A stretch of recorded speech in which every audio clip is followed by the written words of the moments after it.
Hey guys, in this video, we're breaking down the 5 best iOS game controllers available right now. We've included options for every type of consumer. If you want more information on the best and most up-to-date pricing on the mention, be sure to check the links in the description below. Okay, so let's get started with the video.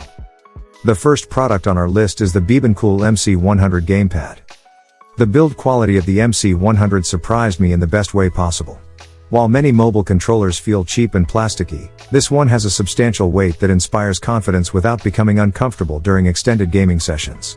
The telescopic mechanism extends smoothly and locks firmly, accommodating my Android phone as well as my friend's iPhone without any stability issues. The membrane switches used for the D-pad and ABC buttons provide a surprisingly satisfying tactile experience.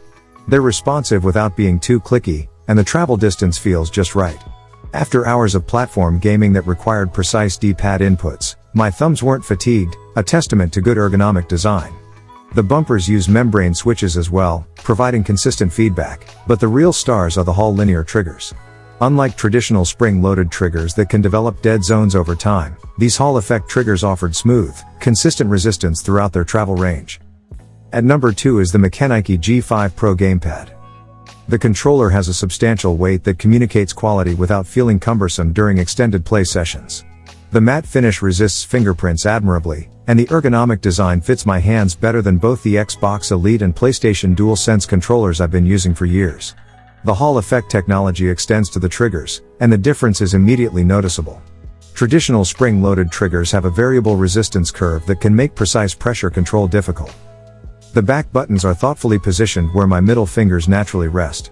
Unlike some controllers where you have to stretch uncomfortably to reach additional inputs, these became second nature within my first gaming session.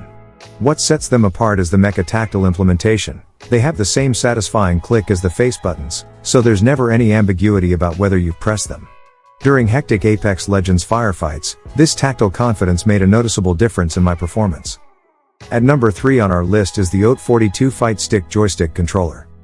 The U16's build quality immediately conveys OT42's decade of experience in crafting gaming peripherals. The PC material chassis is both rigid and lightweight, a perfect combination for a portable controller that needs to withstand the punishment of intense gaming sessions while remaining travel-friendly. Where the U16 truly shines is in its performance. I tested it extensively across multiple fighting games including Street Fighter 6, Tekken 8, and Guilty Gear Strive, and the response time is exceptional. One of the U16's strongest selling points is its wide compatibility. I seamlessly switched between my PC, PS5, and Nintendo Switch without any configuration issues. The controller was instantly recognized on all platforms, making it truly versatile for players who compete across multiple systems. While RGB lighting can sometimes feel like an unnecessary add-on, the implementation on the U16 is tasteful and functional. The lighting isn't overly bright or distracting but provides enough illumination to clearly see the buttons in low-light environments, perfect for dimly lit tournament venues or late-night gaming sessions. Moving up at number 4 is the TDAEG BSP-D11 game controller. The HD dual vibration motors provide multiple intensity levels that can be adjusted according to preference. Playing through God of War via cloud streaming, the haptic feedback added a tangible dimension to combat encounters. However, I did notice the vibration has a significant impact on battery life, reducing playtime by almost 30% when set to maximum intensity. The turbo function, which allows for continuous input from a single button press, proved useful in certain RPGs where repeated actions are common. The 400 mAh battery might not sound impressive on paper, but in practical use, it delivered approximately 8 to 10 hours of continuous gameplay with vibration at medium settings. Charging from empty to full takes roughly 2 hours via USB-C, which feels reasonable given the performance. The BSP-D11's greatest strength is undoubtedly its universal compatibility. Switching between my Nintendo Switch, Android phone, iPad Pro, and PC was remarkably straightforward. The controller remembers paired devices, making the transition between platforms nearly instantaneous. At number 5 is the GameSir G8 Galileo Cellphone Gamepad.